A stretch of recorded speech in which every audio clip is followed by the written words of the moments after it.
Hi, I'm Brian Trigg. And I'm TJ Blake. And welcome back to another episode of Greek TV. This is our second episode of the fall 2015 season. I think the school year is already off to a very good start. It is. There's quite a bit happening in these first couple weeks of school here. Oh yeah, I know I've already been quite busy, and I feel like things have just picked up. I know, and Greek life has really taken off as well. I know a lot of fraternities had serenades this week, right? That's right. Yeah, those really kind of started this past week, and I'm not involved in it, directly anymore, but it's still kind of fun to watch all the action. Yeah, what else is it like? Our fraternity doesn't actually do serenades, but what does it look like for you guys? So a serenade basically is just whenever you get your freshman pledge class, and then you take them to sororities and they serenade them. But basically that just means they go and they have a dance or a couple dances, and then they will typically sing for them, maybe an act or two. But basically it's just kind of like a mixer for the freshman pledge class, to kind of get them to meet the girls in different sororities. I know that's how I met quite a few of my friends that I still have today. Yeah, so you were the star of your serenade, obviously. Oh, right? Absolutely, 100%. I was the biggest star, Do you miss the limelight this year? Yeah, I do. It was definitely one of my best memories from pledge class, or from my pledgeship. But yeah, it was a blast. I loved it. You know? So do you go back then this year? So now that you're a sophomore, do you come back and go do it? Yeah, well, I don't, but we will go, and we'll typically go to most of the sororities, all the actives as well, or at least a big portion of us, and we try to go watch the pledges and cheer them on and give them advice. Go get her number. Yeah. Just stuff like that. Basically, that's how serenades kind of work. But it's just great, to kind of. It's basically just a big mixer. Yeah, and it's a ton of fun. I know that there are a couple of different changes that are taking place this year that haven't been there in the past. That's right. Yeah, so last year, a really big part of serenades was the pickup lines, and give her the rose, and then... Exactly.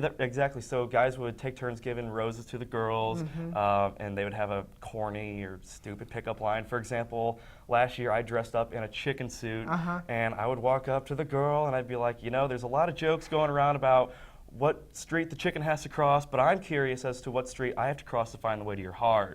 Oh, God. And then I'd take off my chicken mask and I'd give her the rose, and it was always very successced. The girls loved the chicken suit. But basically you just try to be really kind of funny with it. But I guess there were some that did kind of cross the line and kind of made things uncomfortable, and that's why pickup lines are no longer a part of serenades. And there's definitely an atmosphere that's starting to change here on campus, especially at KU. So yeah, overall. Serenades are definitely an example of something that we're trying to be a little bit more careful on, trying to make sure we're having those conversations about. This week actually is Sexual Assault Awareness Week. That's right. If you guys have seen around campus, there are quite a few little red flags kind of sticking out of the ground. They're all over, the campus itself, but then again, a lot of fraternities actually have them in their yards as well. Some in front of SAE, all over their yards. So definitely something that Greek Life is trying to make a statement with as well. Just kind of saying how they are, representing and they are acknowledging the Sexual Assault Awareness Week, Yeah, definitely something that KU is trying to take steps towards. We live on a campus that's pretty nice as far as we are always trying to be actively engaged and recognizing the problems that do exist across the nation and here at KU. Next week, for example, is National Anti-Hazing Week. Yeah. So another thing that's definitely being acknowledged here at KU. Yeah. And actually kind of going back to the sexual assault, actually there's an article in the UDK just a few days ago. Yeah. You know a little bit about that? Yeah, actually it was written by one of our Greek members here at KU. Anissa Fritz is a Greek member here at KU, and it was kind of about the structure of fraternity houses and how that could play an impact when it comes to sexual assault. That's right. And so definitely a very interesting concept. So, as you can see, the University of Kansas and Greek Life and, the four Greek communities here at KU, they are trying to combat every sort of issue and try to, make things for the better. Yeah, definitely. And that's something that continues throughout the year, too. I think that Greek Life is a great example of what you can do as individuals to make sure the community gets better. All the different fraternities and sororities have philanthropies that are coming up. It's a big word, that are coming up the next, even couple weeks. ADPI, ATO, Delta Chi are all having events that are happening in the next couple weeks. Delta Gamma's got their Anchor Splash. That's lasting all through next week. I'm pretty sure they're involving every single fraternity in that as well. So, that's just another kind of example of events that are constantly happening on campus. So definitely stick with Greek TV to make sure you figure out what events are going to be happening, what role you can play to make sure you're helping out the community. But that's all we have for today, so we'll be back with our special guests right after the break.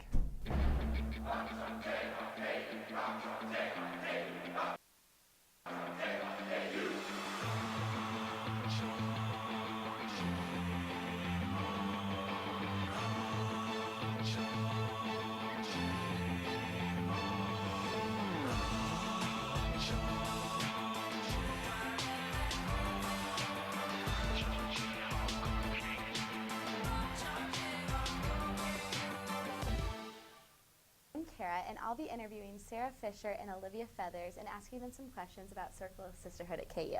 So before I start, what are your guys' roles with Circle of Sisterhood? Well, I'm the Director of Ambassadors, which means I communicate with ambassadors from every Panhellenic chapter on campus and organize meetings so that they can distribute the information to their chapters. And I am Public Relations Director, so I'm basically in charge of trying to get the word out about Circle of Sisterhood and our events. That's cool. So what exactly is Circle of Sisterhood? Like, we've heard about it in chapter and everything, but can you explain a little bit about what it is? Yeah, absolutely. So Circle of Sisterhood was started by a sorority woman to remove educational barriers for women around the world who are less fortunate than us. And so far, I think we built 2 schools, which is really awesome. Oh, that is awesome. So what brought Circle of Sisterhood to KU? Sigma Kappa actually brought Circle of Sisterhood to KU last year, so it is also their philanthropy. But because it's the national philanthropy of the Panhellenic Association, we kind of took it on too and made it a separate entity. Oh, that's cool. I didn't realize that it was like the National Panhellenic Philanthropy. Yeah. That's really cool. So as Circle of Sisterhood officers, how are you guys working to make it more well-known throughout the KU community and Greek community? Well, like I said, I communicate with the ambassadors from every chapter, and we actually just had our first meeting this week, and I think it went really well. I think having those ambassadors to distribute the information to their chapters will be a really good way to get more people involved. Yeah, we're also working on kind of making sure it's well known around campus. Like it is the philanthropy of the Panhellenic women, but we want everyone involved, even people who aren't in the Greek system. So hopefully the word will get out on campus as well. Definitely. So how did Panhellenic adopt it as their philanthropy? How did that process work? Because it's the national philanthropy, we just had a group of really driven women get it started here last year. There wasn't much more to it than that. They just worked super hard, figured out all the logistics, which could not have been easy, and really did an incredible job for their first year, and we're just hoping to keep growing it from there. I didn't realize last year was the first year. Yeah. That's pretty cool. So we understand that Circle of Sisterhood is sending some women to Nicaragua this spring. Can you guys tell us anything about that? That's such a cool opportunity. Yeah, we're super excited about it. So we have learned that it's going to be May 21st through the 28th, and it's going to be about 15 women, and we want everyone who's even a little bit interested to know about it, and there's going to be an application process coming sometime soon, probably in November. That's really cool. So it is like an application process and everything. Will you guys be going or applying? We are very interested in the trip, but we'll go through the application process like everybody else, and it won't be us making the decision. Since this is such a big event and just a very, very cool deal, it's more of our like upper supervisors and those kinds of people. Definitely. Do you know what kind of like work will be done in Nicaragua or anything? Yeah, they're actually going to be building the school that we fundraised last year. That's really cool. Wow. Okay, well, thank you guys so much for coming. It was awesome to hear about all of that, and I hope that everything with Circle of Sisterhood goes well. And There is. Our 5K will be this coming Sunday. This Sunday. It's this Sunday, but registration is open until Saturday night at midnight. Anyone is welcome. It's definitely not just the Greek community, and proceeds will go to Circle of Sisterhood and Sigma Kappa. We're kind of tag teaming. So. Got it. Okay, well, thank you guys so much for coming, and we'll be right back with the news next. Where you go to college makes a statement about you. This place will become a part of you, your identity for life.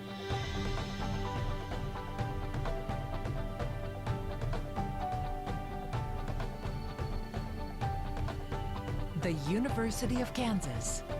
A great place to be you. Welcome back to Greek TV. I'm Ashley Hawking. And I'm Olivia Shepard. Here's your Greek TV News update. University of Kansas police stopped 2 groups of fraternity men carrying unconscious and intoxicated women back to their chapter facilities. The incidents occurred on August 29th and September 14th. In both instances, the men claimed to know the unconscious women but weren't able to tell law enforcement their names. Both women were taken to Lourdes Memorial Hospital. The names of the fraternities have not been released to the public. Xi Omicron Iota sorority at Missouri State University recently changed its membership requirements to include transgender students. The requirements were changed from be a girl to identify as a girl. The requirement was changed in an effort to be more inclusive. The policy was implemented for the chapter's fall formal recruitment process that took place this month. Sigma Chi at the University of Utah fulfilled an elderly woman's dying wish by serenading her. The woman requested Sigma Chi's serenade, Sweetheart of Sigma Chi, to be played at her funeral, but the members decided to give her a backyard performance at her house instead. The woman's son and nephew are both members of Sigma Chi. Each chapter member gave her a white rose and brought tears to her eyes. Television host Ellen DeGeneres visited Delta Gamma sorority at Columbia University earlier this month. DeGeneres played a trivia game called Cash at Your Dorm to help the chapter win money for their philanthropy service for sight. The chapter president answered every question right, and DeGeneres gave Delta Gamma a television and $10,000. Sigma Phi Epsilon at Quinnipiac University in Hampton, Connecticut, took turns carrying a wheelchair-bound student up Sleeping Giant Mountain, which is a tradition at Quinnipiac. The student, Joy Melanie, was born with Friedreich's ataxia disease that damages the nervous system. The members of Sigma Phi Epsilon are also raising money for Friedreich's ataxia disease research. 5 members of Delta Psi at Baruch College are being charged in connection with the death of a pledge during a hazing ritual 2 years ago. Chen Michael Dang suffered traumatic brain injuries during the fraternity ritual. Dang was blindfolded while his brothers physically beat him, and he did not receive medical attention for 2 hours. 32 other members could potentially face charges as well, at the recommendation of the grand jury. The fraternity's headquarters have revoked its affiliation with the Baruch College chapter. During the month of September, the KU and K-State chapters of Alpha Delta Pi are competing to collect the most pop tabs. The pop tabs are taken to recycling centers, and the proceeds are donated to their philanthropy, Ronald McDonald House Charities. The KU chapter of Alpha Delta Pi asks that you take all your pop tabs to their chapter house on Oxford Road before the end of September. Theta Chi Fraternity is holding a week-long philanthropy event called GI Theta Chi from September 28th through October 2nd. Daily competitions take place that various sororities compete in, including a costume competition, capture the flag, tug-of-war, a dance contest, and a social media challenge. Money raised from the week-long event is donated to the Wounded Warrior Project. On September 27th, Panhellenic and Sigma Kappa are hosting a 5K run for the Circle of Sisterhood philanthropy. Circle of Sisterhood is an organization devoted to promoting and empowering women around the world. Participants pay a fee of $22 and are given a t-shirt. The race will take place at Hobbs Park at 7:30 a.m. Alpha Tau Omega Fraternity is sponsoring their annual philanthropy event, the Gladiator Games, on October 3rd from 10 a.m. to 2 p.m. at Schenck Fields. For $10 a person, participants receive a t-shirt and catered food. Gladiator team sizes range from 5 to 10 members, and there is no limit on the number of teams per organization. All proceeds will benefit the Children's Miracle Network. Alpha Gamma Delta sorority is hosting a step-up challenge during the month of September. The challenge promotes exercise and connectivity on campus. Members of various chapters participate by tracking the number of steps they take daily. The chapter with the most steps at the end of the month will receive a $250 check written out to their philanthropy. Social media posts of the event can be seen using the hashtag StepUpChallengeKU. That will wrap it up for the news. Stay tuned and we'll be back with Allie and Elias for a little Greek trivia.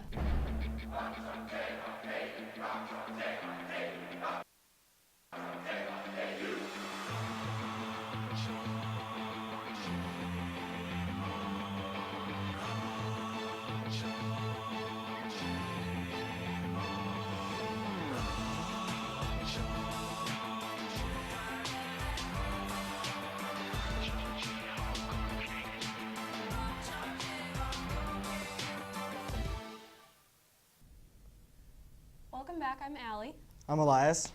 and I will be quizzing Elias on some Greek life trivia. Are you ready, Elias? Yeah, Okay, I've been training. perfect. Okay, so our first question for you is, what does NPC stand for? I don't know. I do not know. National something. You There got has the to first be. part, National Panhellenic Council. Okay? Yeah, pretty Good to close. know. You got a third of it, you know? Yeah. Okay. So our second question is, what fraternity was first to be founded and where was it phounded? Oh, this one's so easy. I don't know. This is too complicated. Okay, next one. It's okay. The answer was Phi Beta Kappa at William and Mary in Virginia. But I didn't Sweet. know that either, so you're good. Okay, so our next question is, can you name all of the houses on Greek Row? On Greek Row? Okay, so that's on, I think on Kentucky Street or Tennessee, I believe. It's on West Campus. Wait, I don't know. So it's yeah, by the fountain. By the fountain? So the fraternities? There's fraternities and sororities. Oh, okay, both of them. Okay, so I know there's Sigma Kappa. Yes. Duh. Then Got one. SAE. Yeah.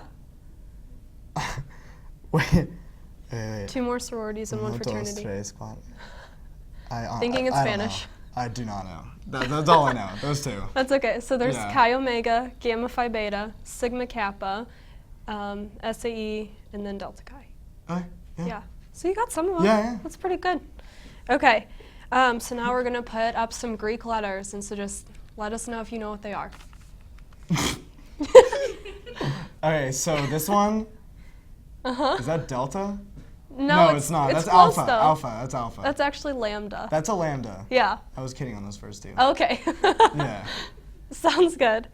Okay. So this is that's- the next one. Is that Phi or Psi? Or It's Psi. That's Psi. Yeah. Perfect. Okay. Rho. Yeah. Good job. Perfect. Okay. And then Upsilon. Yeah. Good job. You're Guys, doing really well. I did it. Perfect. Okay. Well, oh, this one's kind of hard. What the hell What is about that? this one? Is an iota or something? Omicron? Something really complicated? Ish. I don't know. It's Xi. That looks crazy. Psi? Okay. Yeah, Xi. So you did pretty well. Thank you. Yeah. Well, thank you so much for Yeah. volunteering to do this today. Yeah. We had a lot of fun. And stay tuned for Brian and TJ to close this show. Where you go to college makes a statement about you. This place will become a part of you, your identity for life.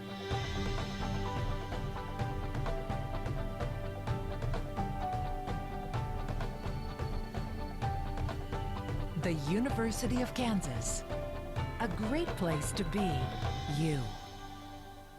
Welcome back.